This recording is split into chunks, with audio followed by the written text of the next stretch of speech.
Welcome everybody. My name's Niki Adams. I'm from the English Collective of Prostitutes, and I wanted to first of all start by thanking John McDonnell MP, who is actually hosting this meeting with us, and Joe from his office is here as his representative.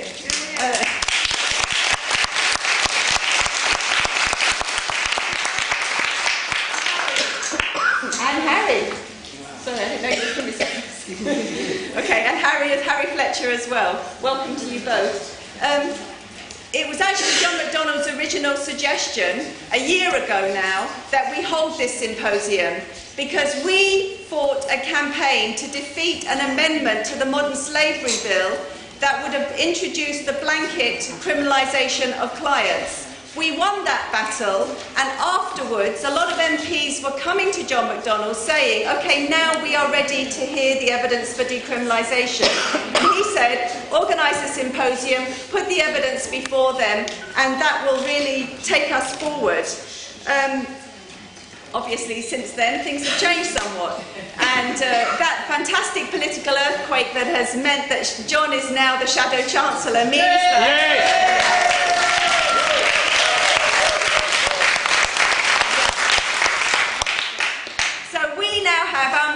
Our good friend and most dedicated supporter in Parliament is now the Shadow Chancellor, but that means that he has many other responsibilities.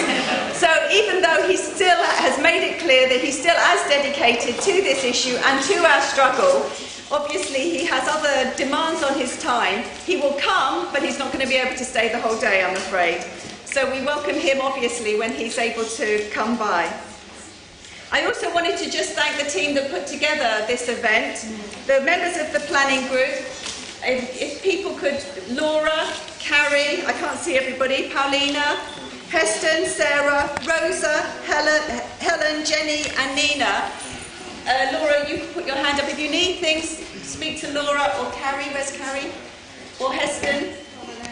Okay, if you need anything, please speak to one of them or one of the others that are on the door. But also, I wanted, so there were other people in our network that did a lot of work to help us publicise it, that went to their MP, invited their MP to come, and we found out that that's one of the most effective ways of getting the attention of members of Parliament, is if their constituents actually contact them. So that was very good and effective.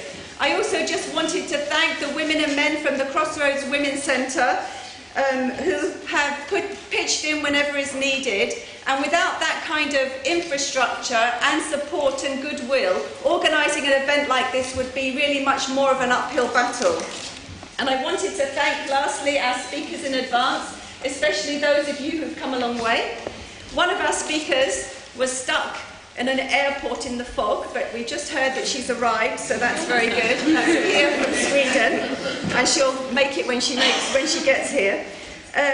Every single speaker here that you're going to hear from this morning in particular could occupy a whole event on their own. Unfortunately, we don't have time for that. We wanted a combination of experience from different countries, and we thank them for their contribution. Okay, so I just wanted to count how far we had come. The fact that members of Parliament and peers are saying that they are ready to hear the evidence is a victory in itself. The evidence has been there for a long, long time, but many people close their ears to it.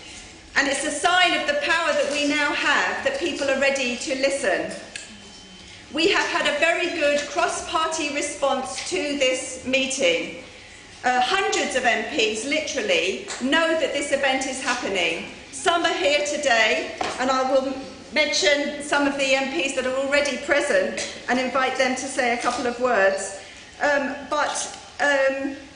It is also, it's really established, by making an event like this so visible and so well known, it really establishes that parliamentarians and lawmakers generally can't go ahead and organise and debate and bring in laws and policies kind of behind our backs or over our heads. You know, we are central to this issue, and we absolutely demand to be heard.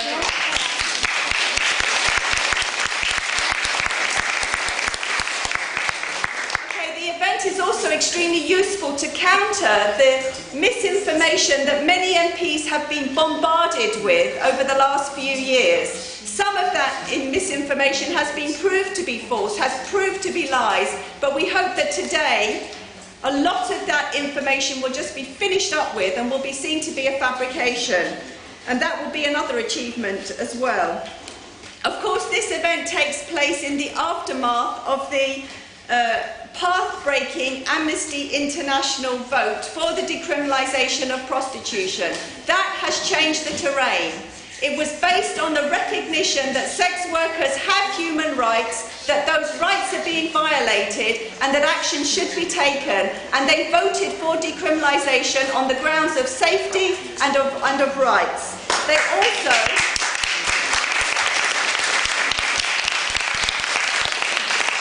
also really crucially not only asked for governments to review the laws, but to provide resources so that sex workers can get out of prostitution if we want to. And that in itself was also path-breaking, and that is certainly something that we intend to pursue.